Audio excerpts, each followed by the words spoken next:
मुंबई पदवीधर मतदारसंघावरून आता भाजप आणि शिंदे गटात चढाओढ सुरू असल्याची माहिती सूत्रांनी साम टीव्हीला दिली आहे। जागा लढवण्यासंदर्भात पक्षाच्या सुकाणू समितीच्या बैठकीत निर्णय होईल असं आशिष शेलार म्हणाले।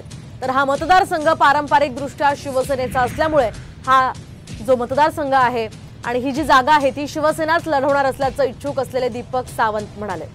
तर विजय आमचाच आहे असाही विश्वास अनिल परबांनी व्यक्त केलाय। दरम्यान येत्या 26 जून रोजी हे मतदान होणार आहे, त्यामुळे आता उमेदवारी कुणाच्या पारड्यात पडणार हे पाहणं अतिशय महत्त्वाचं असणार आहे।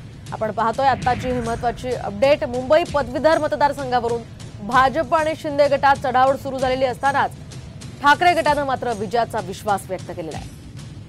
आपण पाहतोय जागा लढवण्यासंदर्भात पक्षाच्या सुकाणू समितीच्या बैठकीत निर्णय होईल अशी भूमिका भाजपनं घेतलेली आहे। तर हा मतदारसंघ पारंपरिकदृष्ट्या शिवसेनेचा असल्यामुळे ही जागा शिवसेनाच लढवणार असल्याचं इच्छुक असलेले दीपक सावंत म्हणाले।